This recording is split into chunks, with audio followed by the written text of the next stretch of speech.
Hola, mix de Kwow, por aquí Kimberley Velásquez. Hoy me encuentro con Elora Dash, quien es una artista estadounidense de R&B, neo soul, música, eh, que les va a encantar a toda la gente que le gusta la música jazzera de repente. Ella está viniendo próximamente a Lima.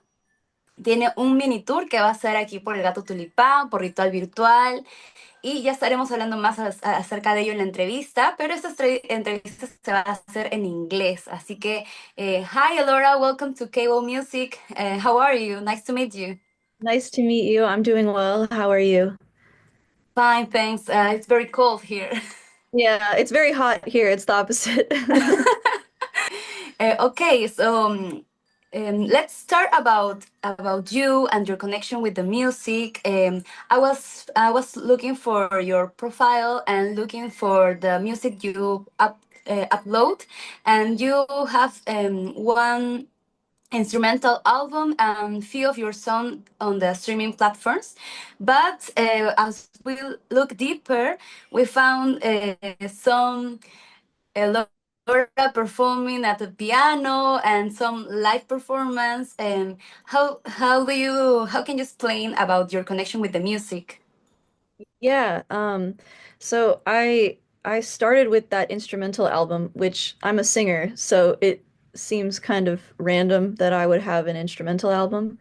But I kind of just did it for fun and to like practice essentially like recording, and I did it mostly from home and sent it to my friends and had them record on it. And then I've put out a couple singles since then. It hasn't been part of a larger project, but my band and I are in the studio right now working on an album or an EP. It'll be, I think, 6 or 7 songs of music that we wrote together. So a lot of the stuff that I already have out is stuff that I kind of did more on my own, but the next project is a collaboration with my bandmates who will be joining me at the shows in Lima in a couple weeks. Oh, that's cool. I saw some performance at the YouTube, and you hear very professional. Congratulations. It's very the ensemble hears very well. I am a procrastinator. I put things off. So that's why it's taken me a while to get all this music recorded. I'm a perfectionist. But I am writing a lot of music right now, and I want to put this music out there. And all of this unreleased music is stuff we're gonna play when we're in Lima also, and just we've been playing on tour.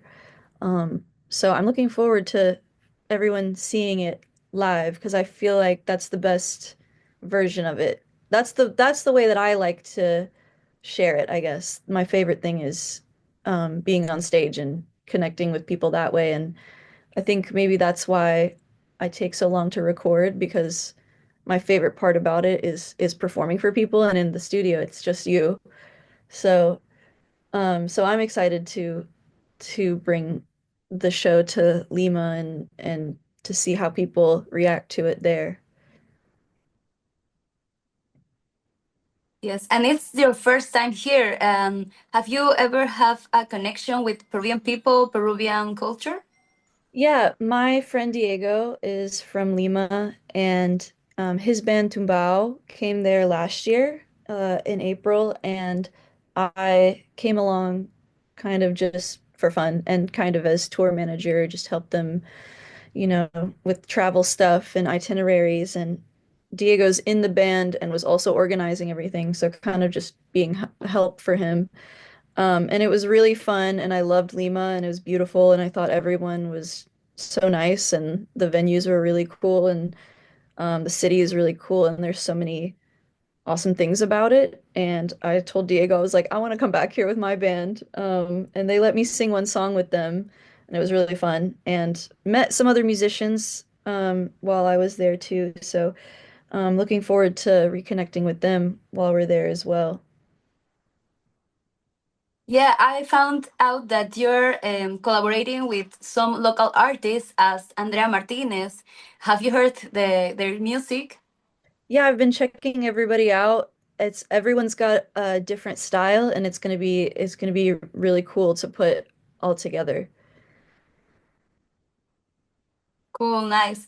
And for example, the venues, Gato Tulipan, it's very common that we heard some jazz stuff. So all the public in there will, I'm sure they maybe like you, Yeah, like the band. I hope so. And we're gonna do kind of a special because all the shows are together. I'm doing a different show for each one. Like we will play some different songs at each one. The first one at El Gato Tulipan is gonna be a little more like stripped down, acoustic, intimate, very minimal, just focusing a lot on the vocals. And then we'll have that bigger band sound for the next 2 days. And we have some different set lists that we'll be using just to mix it up every night. Mhm. Let's talk about Our Side, your new song. What inspired this song? Do you say that it's very about the political situation around the world? Tell us about more that. Yeah, I wrote that song 5 years ago now. Just about, it has a very broad um meaning. It can relate to a lot of things, but at the time I wrote it, there were protests going on in the US in response to police brutality, and specifically the death of George Floyd. And I just felt very like angry and like kind of confused about what I can even do about, what can my influence be and how can I help when it's such a huge thing. And I feel that the only way for me to make an impact is with my music. And I think it's important to say how you truly feel about the world and the place we're living in and the place that we share. Um, if you're an artist, I know it's kind of a touchy subject sometimes, but I just believe in, I don't know, speaking my mind, and I think that uh, message of that song is basically just that um, the powers that be, the people in charge, the people who should protect us, don't always do that, and we have to find community so that we can protect each other and make the world a better place. Because I think the I think that the people who are supposed to, it's their job to do that, don't always do their job very well. And so it's Mhm. easy. I think a lot of people in the US feel hopeless and sad and helpless.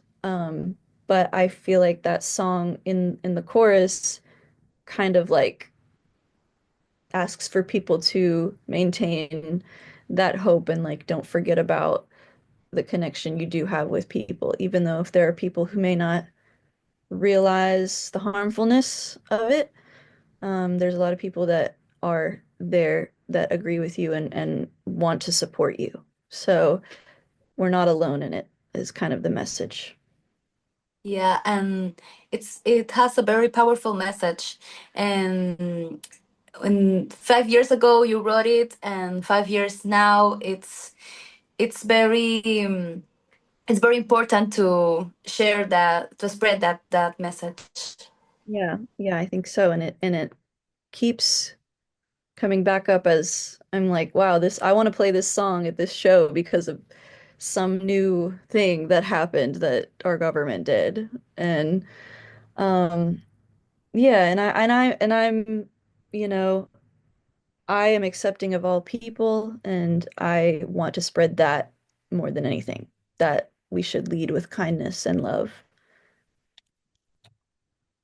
And how is your connection with the blend of R&B and neo soul, and how do you start playing this kind of this genre?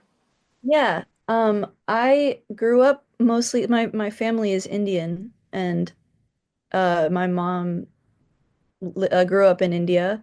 My dad grew up in the US, and they were both born there and came here eventually. So I grew up listening to a lot of Indian music. That's pretty much all we listened to at my house. My dad wasn't really much into music, but my mom's like very artistic, and so she was always listening to stuff. So for a long time, like that's kind of the only I wasn't some people their parents show them cool music. And like the Indian music's cool, of course, but it was just that. So then like as I got older and I was a teenager and I went to college, like my friends showed me more music and I just started, I think it was probably when I went to college, I started getting more into R&B. And when I was younger, I didn't see myself having a career in music. I wasn't imagining that because I didn't know what that looked like at the time. Um, but as I got older, I was like, this is the only thing I'm good at, I think. So I think this is something that I should do or try to do because it's the thing that I enjoy the most. And like, isn't that what we all want to make our job the thing that we enjoy the most? So I started getting more into R&B and just like listening to stuff that my parents weren't into themselves or didn't show me. They, I think they like all kinds of music and they always come to my shows. But as far as like going back and listening to old soul records, I'm a big fan of Stevie Wonder. I listen to him a lot. Michael Jackson, Lauryn Hill, lots of 90s stuff that I feel like I kind of missed out on growing up. I'm like going back and listening to a lot of those um, and just feeling very inspired by them. I can't even really place. I think that I think the reason I like R&B and neo soul is because it's so vulnerable and like it comes from a very like deep part of someone's mind, and that's difficult to share. Like there's a lot of love songs and they come from the heart, and there's just a lot of like soul, there's a lot of energy in it. And I think that also I'm a music nerd and I like when there's interesting things for me to I like, you know, a chord progression that's more complex. And I found that in R&B and neo soul. And now like I listen to more jazz than I did before. And like I've been listening to newer stuff like that I hadn't, I'm always trying to find new music. Mhm. It's cool, but because I was listening to your music and YouTube recommend me Hiatus Coyote, Mhm. and it hurts something the same. Have you ever tried to collaborate with them? Oh, I mean, they're big. Yeah. I would love to. That's my dream. If we get to open for them on a tour, I will have done what I wanted to do because Well, they're also one of my favorites. And like, I feel like they make the kind of music that I want to make. I want it to be like pop-y and R&B and like, very listenable, but I also want it to challenge people and be interesting but yeah, Hiatus Coyote is probably one of my biggest inspirations as far as songwriting and like their sounds. Um, but I aim to be kind of just I think the band now is especially is a combination of all of our influences in the band. Um, my drummer Brady and my keyboardist Daniel, we're all into different kinds of music, and it all kind of comes together as this thing, and I think it's cool, and I really enjoy playing with them. yeah, that's cool. That's like a puzzle, like a puzzle going on there. I personally like the R&B music. You say Lauren Hill, and I'm a music journalist, so I'm always like looking for new artists and new genres that we hear here in Lima, in Peru. And uh, I found some Peruvian artists that maybe I would like to recommend you. Yes, There's a there's a duo that they don't play anymore. but they call Hela Freya, and that's cool. And there was a girl. There is Fernanda Perochena. She has a very beautiful voice, and another girl, it's Marielle, and they, I think that these artists are like the most R&B music in Lima, and I tried to take some classes with Fernanda, Hmm. and she was. I was learning some R&B to sing, but it's very complicated. Yes. It's but it's Vocally not. challenging, yes. Yeah, it's not usual that you sing R&B, and it's very grateful to hear you in your music. Like it's very representing you. Do you feel like that? Mhm. Yeah, yeah. I feel like the music that I have out now is different than what I'm doing like currently. Like the stuff that we're playing in the band is, I think every time we write a new song, it's my new favorite. So I just like, creating something new. Um, but yeah, the music that I have out on streaming, I feel like is kind of a good representation of where I kind of started. And I think this next project will really be a better representation of like how far I've come from since then. Because those songs started recording a few years ago, and I feel like I've grown a lot, and the things I write about are different now, and I have more experiences, and that's exactly why A, I want to put the album out, and B, I like to show everyone the live show, and and I love to play live because I can just show you my brand new song right then and there, you know? Cool. So our site, it's going to be part of this album. Our side won't be, it's a single, but we are working on the album, and that will hopefully come out later this year. Cool, cool. So we're going to enjoy your new music live. Mhm. Wow, that's very exclusive. Yes. Exclusive look for Lima. Cool, cool.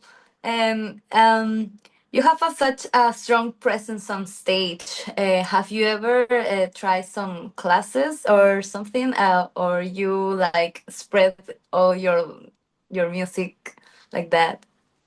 Yeah, I love being on stage. I think it's because when I was like 4 years old, my mom she put me on stage doing dance, like Bollywood dance, which is like popular Indian dance. And my mom, she's an artist and a singer and a dancer and an actress and all the things. So she was choreographing dances for me starting at age 4 up until I went to college, and I did Indian classical dance and I took piano lessons. So I got a lot of exposure early on to being on stage. So I honestly feel very comfortable on stage. I feel very at home and very like calmed by it, which I think is kind of probably weird for people to hear because it seems like something that would be scary and nerve-wracking, but I do feel nervous, but once I'm doing it, I just feel good, positive energy. Um, so yeah, I feel very comfortable on stage, and I think that's because I started so early doing many different art things because of my mom. Cool. And what's next after this tour? You say the album. Hopefully, we hear platforms the end of the year, but it gave us a very sneak peek. Maybe you have a collaborating songs or something like that. Yeah, so with the album, I would love to collaborate more with artists. I've written songs with some of my friends. All the songs on this album is stuff that is just been my band collaborating, so me and Brady and Daniel, who, like I said, they'll be playing with me in Lima in a couple weeks. So they're both helping me produce it. I couldn't do it without them. They're motivating me a lot to do it. So um, with that album, it's kind of our first project as this band, and I look forward to putting it out because I think we can really dive into more specific ideas with our next project, and we can be more intentional about like writing songs in order to collaborate with other artists because I live in North Carolina in the US, and there are so many talented people here. And, and I know I'm about to meet many talented people in Lima too. So if Yeah. there's a collaboration there, that would be really cool too, if that's something that becomes possible. And luckily, we can communicate so much via the internet that we can probably make that happen, I hope. Yeah, and another tour too. Yes, and then the next tour. I do. Yeah, but I love Lima. I'll come back every year if I can. It's an amazing place. it's cool because you play here and you make new fans and they want to hear you from you more soon. So it can be a possibility to come back soon. Build the fans there. Yeah, and I hope we make some fans this time. I think we will, and I'm very grateful to all the local bands who are playing with us and helping us get in front of people there. Cool. What would you like to say to the people who are coming to see your show? Um, Welcome. I am so glad that you're coming. I'm really excited. I'm sorry, my Spanish is not very good. I'm gonna practice while I'm there as much as I can. I know like a teeny tiny bit. Um, but I am really excited to share this music with everyone. I always think about how can I communicate what the song is about to an audience of people who don't speak English, and this is my opportunity to see if you guys will, even though I'm singing in English and maybe it will be hard to understand, I hope I can still get my message across. And I hope everyone enjoys it and wants to come talk to us and be best friends. That's what I hope. Yeah, so people, amigos de Kwow Music, no se pierdan estos shows de Elora Dash en Lima. Esta es su primera vez. Vamos a repetir por aquí las fechas del mini tour en Lima. El 16 de julio, Elora se presenta en el Gato Tulipán de Barranco. El 17 en Aforo de Barranco. Y el 18 en Ritual Virtual de Miraflores. Vayan a escuchar, es una super banda que se escucha muy bien en vivo a los amantes del jazz, del R&B, del neo soul. Aquí tenemos a Elora. Eh, can you say something in Spanish maybe? Um, Nos vemos pronto. Claro que sí, claro Gracias. que sí. Claro que sí. Un último, there's a last message maybe that they can hear you, your music in Spotify and your social media. Yes, you can find me on all the streaming platforms. My name is Elora, and my last name is Dash. If you look that up, you'll find me. Hope you'll check out the single, Our Side. My Instagram is elora.wav. But if you look up Elora Dash in Google, you'll find me. And please reach out and please come to the shows, and I hope to see everybody there. Oh, thank you, Elora. Nice to meet you, and thank you for coming to Kwow Music. Gracias y espero verte pronto. I'll see you there in your concert. Thank you so much. Thank you.